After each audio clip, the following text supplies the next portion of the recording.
Hello friends, welcome back to my channel. तो आज के इस वीडियो में मैं आपको एक्सप्लेन करने वाली हूँ 2014 में रिलीज हुई मूवी बैंड बाजा बारात। So without wasting time movie का एक्सप्लेनेशन स्टार्ट करते हैं।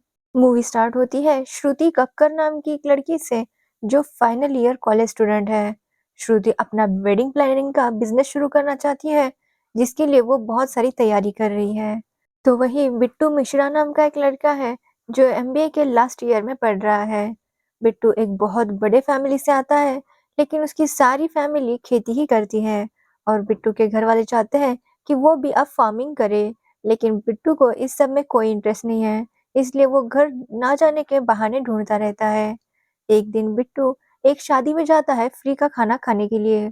वहां पर उसकी मुलाकात श्रुति से होती है जो उसे पकड़ लेती है, लेकिन बिट्टू उसे कहता है कि वो कैमरामैन का दोस्त है और वो वहां पर खाना खा लेता है। उस शादी में श्रुति डांस करती है जिसे बिट्टू रिकॉर्ड करता है और उसे एक सीडी में कन्वर्ट करता है। एक्चुअली बिट्टू को श्रुति से बातचीत करने का कोई तरीका ढूंढना था, इसलिए उसने ये सीडी बनाई थी। अगले दिन बिट्टू श्रुति का कहीं से पता निकलवा देता है और उसके कॉलेज के बाहर जाता है। वहां पर वो श्रुति से बात करता है तो श्रुति उसे बताती है कि उसे प्यार व्यार में कोई भी इंटरेस्ट नहीं है और सीडी लाने के लिए उसे थैंक्स कहती है। साथ ही श्रुति उसे बताती है कि वो खुद का बिजनेस शुरू करना चाहती है।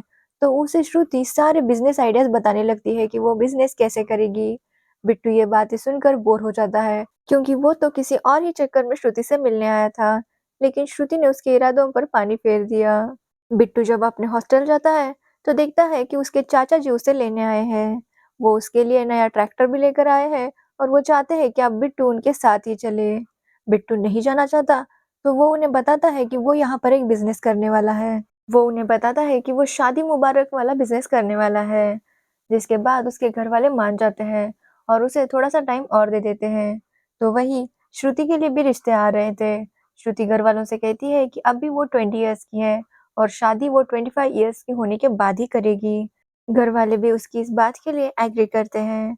अगले दिन बिट्टू श्रुति से फिर से मिलता है और उसे बताता है कि वो उसे शादी मुबारक के बिजनेस में पार्टनर बनाए, लेकिन श्रुति उसे मना कर देती है।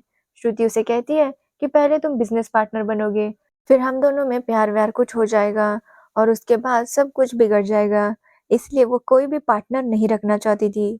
तो बिट्टू उसे गारंटी देता है कि वो उससे प्यार नहीं करेगा। फिर भी श्रुति बिट्टू की बात नहीं मानती। श्रुति उसे कहती है कि वो एक बड़ी से वेडिंग कंपनी में कुछ दिनों तक इंटर्नशिप करने वाली है और वो उन्हीं से मिलने जा रही थी। तो बिट्टू भी उसके साथ ही आता है। वहाँ की जो मैम थी वो उन दोनों को काम पे रख लेती है, लेकिन श्रुति नोटिस करती है कि वो मैम जितने पैसे लेती है वैसा काम वो नहीं करती। वो क्लाइंट के साथ बहुत चीटिंग करती थी। श्रुति की मुलाकात मकसूद नाम के एक आदमी से होती है जो फ्लावर्स प्रोवाइड करता था। वो उसे बताता है कि मैडम अगर क्लाइंट से 4 फ्लावर के पैसे लेती है तो वो सिर्फ एक ही लगाती है और इस तरह से बहुत चीटिंग करती है। उसी शादी में फिर से गड़बड़ हो जाती है, जहाँ पर क्लाइंट उस मैडम पर गुस्सा था क्योंकि उसने जो बोला था वैसा कुछ भी नहीं था। तो वो सारा ब्लेम श्रुति पर डाल देती है और श्रुति को चिल्लाने लगती है। बिट्टू ये बात सहन नहीं करता और उसे उल्टा-सीधा बोल देता है और उसे कहता है कि उसके चीटिंग वाले बिज़नेस में वो उसका साथ नहीं देंगे और वो खुद से अपना बिज़नेस स्टार्ट करेंगे। श्रुति भी उसके बात से एग्री करती है और फिर वहाँ से वो दोनों तय करते हैं कि वो अब अपना बिज़नेस ही स्टार्ट करेंगे।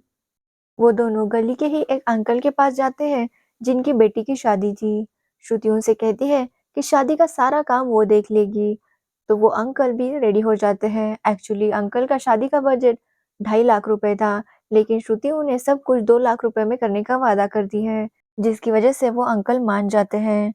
श्रुति और बिट्टू तैयारियों में लग जाते हैं, क्योंकि उनके लिए ये पहला काम था और बहुत ही डिफिकल्ट था, क्योंकि शादी किसी बड़े से हॉल में नहीं बल्कि उसी गली में करनी थी, इसलिए वो दोनों तैयारी में लग जाते हैं। बिट्टू फ्लावर्स के लिए मकसूद भाई को ही बुलाता है, तो मकसूद भाई उसे बताते हैं कि शादी में लोग डेकोरेशन से ज़्यादा खाने पर ध्यान देते हैं, इसलिए खाना अच्छा होना चाहिए। लेकिन उन्हें केटरर बहुत ही महँगा पड़ रहा था, तो मकसूद भाई उन्हें बताते हैं कि एक उनका फ्रेंड है जिसका ढाबा है, खाना तो बहुत बढ़िया होता है, लेकिन वो केटरर बनना चाहता है। बिट्टू रिस्क नहीं लेना चाहता था क्योंकि ये उनका फर्स्ट टाइम था, लेकिन श्रुति मान जाती है और अपना ऑर्डर उन्हीं को देती है। शादी का सारा अरेंजमेंट हो जाता है, लेकिन शादी थोड़ी सी फीकी-फीकी लग रही थी। तो बिट्टू डीजे बुलाने का बंदोबस्त कर लेता है। वो एक्चुअली में अपने कॉलेज के फ्रेंड्स को बुलाता है जो म्यूज़िक बजाते थे। उसके फ्रेंड्स आने पर शादी का माहौल बहुत ही चेंज हो जाता है। सब लोग बिट्टू और श्रुति की तारीफ़ करने लगते हैं कि उन्होंने ये शादी बहुत ही अच्छे से मैनेज की और उनके बहुत चर्चे होने लगते हैं, जिसके बाद उन्हें ऑर्डर मिलने लगते हैं। जल्दी बिट्टू और श्रुति अपने लिए एक ऑफ़िस बना लेते हैं। नीचे ऑफ़िस था और ऊपर एक रूम थी जहाँ पर वो रेस्ट कर सकते थे। बिट्टू उसी ऑफिस में रहता था। वो दोनों बहुत फेमस हो जाते हैं और बहुत सारे उन्हें कॉन्ट्रैक्ट मिलने लगते हैं। दोनों की लाइफ बहुत ही बढ़िया चल रही थी। तभी बिट्टू के मन में ख़्याल आता है कि वो कब तक इस तरह से छोटे-छोटे शादियाँ करवाते रहेंगे और उन्हें अब कुछ बड़ा सोचना चाहिए। इसलिए वो एक बहुत रिच कपल के पास जाते हैं जिनकी शादी होने वाली थी। वो दोनों उस कपल को अपनी शादी मुबारक के बारे में सब कुछ बताते हैं। वो कपल तो पहले एग्री नहीं करते, लेकिन बिट्टू और श्रुति की बातें सुनकर उन्हें वो दोनों अच्छे लगते हैं। इसलिए वो शादी का कॉन्ट्रैक्ट देने के लिए रेडी हो जाते हैं। लेकिन उनके घर वाले जल्दी नहीं मानते, तो बिट्टू उन्हें भी मना लेता है और इस तरह से उन्हें ये बड़ा कॉन्ट्रैक्ट मिल जाता है। दोनों बहुत जी-जान लगाते हैं और ये सब कुछ अरेंजमेंट कर देते हैं। इस डील के सक्सेसफुल होने के बाद ऑफिस में सब लोग मिलकर पार्टी करते हैं। पार्टी में सब लोग ड्रिंक करते हैं, लेकिन एक के बाद एक सब लोग घर चले जाते हैं और ऑफिस में सिर्फ बिट्टू और श्रुति ही रहते हैं। दोनों ही ड्रिंक कर चुके थे और उसे इसमें वो दोनों एक दूसरे को किस करने लगते हैं एंड बाद में इंटीमेट भी हो जाते हैं। अगले दिन बिट्टू को बहुत ज़्यादा अनकंफर्टेबल फील होता है क्योंकि उसे लग रहा था कि इसके बाद अब श्रुति उससे प्यार करने लगेगी और बिज़नेस में प्यार-व्यार ये सब नहीं लाना था उसे, क्योंकि श्रुति ने उसे कहा था कि बिज़नेस में प्यार-व्यार ये सब नहीं चाहिए। बिट्टू समझ नहीं पाता कि वो क्या करे, तो वही श्रुति सच में बिट्टू से प्यार करने लगी थी। श्रुति जब भी बिट्टू के करीब जाने की कोशिश करती, बिट्टू वहाँ से चला जाता था, जिसकी वजह से श्रुति को समझ आ गया था कि बिट्टू को ये रिलेशनशिप आगे नहीं बढ़ाना है। तो वो उसके साथ बात करती है और उसे कहती है कि जो कुछ भी हुआ उसे भूल जाते हैं। बिट्टू भी ये बात सुनकर खुश हो जाता है और उसे कहता है कि जो कुछ होना था वो हो गया, वो सिर्फ एक रात के लिए था। ये जब बात श्रुति सुनती है तो उसे बहुत बुरा लगता है। वहीं बिट्टू अब रिलैक्स था क्योंकि श्रुति की तरफ से कुछ नहीं है ऐसा उसे लग रहा था। वो दोनों फिर से अपने काम में लग जाते हैं, लेकिन श्रुति बहुत नाराज थी। वो बिट्टू से गुस्सा थी क्योंकि वो उसकी बात को भुला नहीं पा रही थी। एक दिन श्रुति का गुस्सा बिट्टू पर फूट जाता है क्योंकि श्रुति ने जैसा अरेंजमेंट कहा था बिट्टू वैसा नहीं करता। वो अपने हिसाब से करता है, जिसके बाद श्रुति उसे कहती है कि वो शादी मुबारक में अब फिर से नहीं आ सकता। बिट्टू समझ नहीं पाता कि क्या हो रहा है। उसका श्रुति का बहुत बड़ा झगड़ा हो जाता है और झगड़े में वो दोनों एक दूसरे को बहुत बुरा-भला कहते हैं। जिसके बाद वो दोनों तय करते हैं कि अब वो अपनी अलग-अलग कंपनी स्टार्ट करेंगे। श्रुति वही शादी मुबारक कंपनी शुरू रखने वाली थी, तो वही बिट्टू हैप्पी वेडिंग करके नई कंपनी स्टार्ट कर लेता है और उन दोनों को अलग-अलग कॉन्ट्रैक्ट भी मिलने लगते हैं। लेकिन दोनों के सारे कॉन्ट्रैक्ट फेल हो जाते हैं क्योंकि दोनों एक साथ मिलकर मेहनत करते थे, तो सब कुछ अच्छे से मैनेज हो जाता था। लेकिन सेपरेट होने के बाद उनका स्कोर बहुत ही कम हो जाता है और वो बिल्कुल भी अच्छे से परफ़ॉर्म नहीं कर पा रहे थे। उनके साथ काम करने में मकसूद भाई और क्रिएटर भी मना कर देते हैं। वो कहते हैं कि जब तक वो दोनों एक साथ आकर काम नहीं करेंगे, वो उनके लिए काम नहीं करेंगे, जिसकी वजह से उन्हें अच्छी ऑफ़र भी नहीं मिल रही थी। धीरे-धीरे करके वो दोनों लॉस में जाने लगते हैं। दोनों पर ही कर्जा हो जाता है और दोनों के ही लेनदार उनके पीछे पड़ जाते हैं। जल्दी श्रुति को अपनी कार भी बेचनी पड़ती है। एक दिन दोनों को एक मल्टी मिलियनेयर आदमी का कॉल आता है, जो अपनी बेटी की शादी के लिए दोनों को बुलाता है। लेकिन दोनों एक साथ काम करने के लिए रेडी नहीं थे। तो आदमी उन्हें कहता है कि उनके दोनों के रिकॉर्ड अलग-अलग बहुत ही खराब हैं। अगर वो एक साथ मिलकर काम करना चाहते हैं, तो ये कॉन्ट्रैक्ट वो उन्हें देगा, नहीं तो वो उसमें इंटरेस्टेड नहीं है। दोनों की भी मजबूरी थी क्योंकि दोनों ही कर्जे में डूबे हुए थे।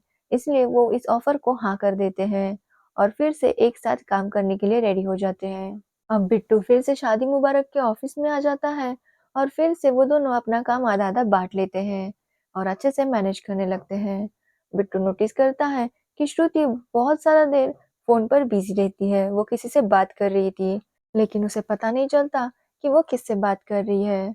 शादी की जब तैयारी चल रही थी, तो बिट्टू श्रुति से कहता है कि उन्हें हमेशा ही साथ-साथ काम कर लेना चाहिए।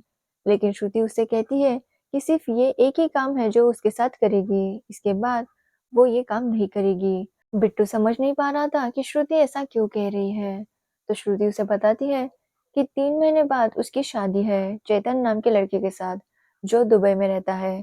इसलिए इस काम के बाद वो दुबई सेटल होने वाली है। जैसे ये बिट्टू बात सुनता है, वो उसे कहता है कि वो शादी नहीं कर सकती। तो वो उसे अलग-अलग बहाने देने लगता है कि उसे दुबई नहीं जाना चाहिए क्योंकि वहाँ पर बहुत गर्मी है एक्सेट्रा एक्सेट्रा। लेकिन श्रुति उसकी बात नहीं मानती। जिसके बाद बिट्टू श्रुति पर चिल्लाने लगता है कि वो सिर्फ ये सब कुछ उससे बदला लेने के लिए कर रही है, क्योंकि उनके बीच में जो कुछ भी हुआ उसके बाद श्रुति बिट्टू से प्यार करने लगी थी और बिट्टू ने उसे भाव नहीं दिया। इसलिए उससे रिवेंज लेने के लिए श्रुति चेतन से शादी कर रही है। ये सुनने के बाद श्रुति उसे एक चांटा मारती है और उसे कहती है कि हाँ, वो सच में उससे प्यार करने लगी थी, लेकिन उसके लिए तो सब कुछ एक रात की ही बात थी और वो शादी इसलिए कर रही है ताकि उसके पेरेंट्स हैप्पी हो जाए। वो चाहते हैं कि श्रुति जल्द से जल्द सेटल हो जाए और चेतन एक बहुत अच्छा लड़का है, इसलिए वो उसके साथ शादी कर रही है और वहाँ से चली जाती है। जब वो वहाँ से जाती है, बिट्टू को रियलाइज़ होता है कि वो श्रुति से प्यार करता है, तो वो भागता हुआ चुपके से श्रुति के रूम में जाता है और जब वो वॉशरूम जाती है, श्रुति के मोबाइल में से चेतन का नंबर लेता है और चेतन को कॉल करता है। कुछ ही टाइम बाद श्रुति को चेतन का कॉल आता है और वो उससे कुछ बात करता है, जिसके बाद श्रुति बिट्टू की तरफ भागते हुए आती है। वो बिट्टू से कहती है कि उसकी हिम्मत कैसे हुई चेतन को ये बोलने की कि श्रुति सिर्फ उसकी है और उसे फिर से कॉल ना करे। तो बिट्टू उसे बताता है कि उसने जो कहा है सच ही कहा है। वो श्रुति से कहता है कि वो भी उससे बहुत प्यार करता है और उनके बीच में जो कुछ भी हुआ वो सिर्फ एक रात के लिए नहीं था, लेकिन वो उसे समझ नहीं पाया। आज तक श्रुति ने ही बिट्टू को सब कुछ समझाया था। तो बिट्टू उसे कहता है कि उसने उसे ये क्यों नहीं समझाया कि वो उससे प्यार करने लगा है। जिसके बाद श्रुति का दिल भी पिघल जाता है और वो उसे हग करती है। तभी वो चेतन को कॉल करके बताती है कि वो उसके साथ शादी नहीं कर सकती और फिर दोनों एक दूसरे को पैशनेटली किस करते हैं और यहीं पर मूवी एंड हो जाती है। और लास्ट में हम देखते हैं बिट्टू और श्रुति की शादी भी शादी मुबारक वाले ही अरेंज करते हैं, यानी वो खुद ही अपनी शादी अरेंज करते हैं। तो ये था बैंड बाजा बारात मूवी का एक्सप्लेनेशन। ये एक बहुत ही सिंपल सी लव स्टोरी थी। तो अगर आपको ये वीडियो पसंद आया हो तो वीडियो को लाइक कमेंट शेयर ज़रूर करना और हमारे चैनल को सब्सक्राइब करना बिल्कुल मत भूलना। Thanks for watching the video.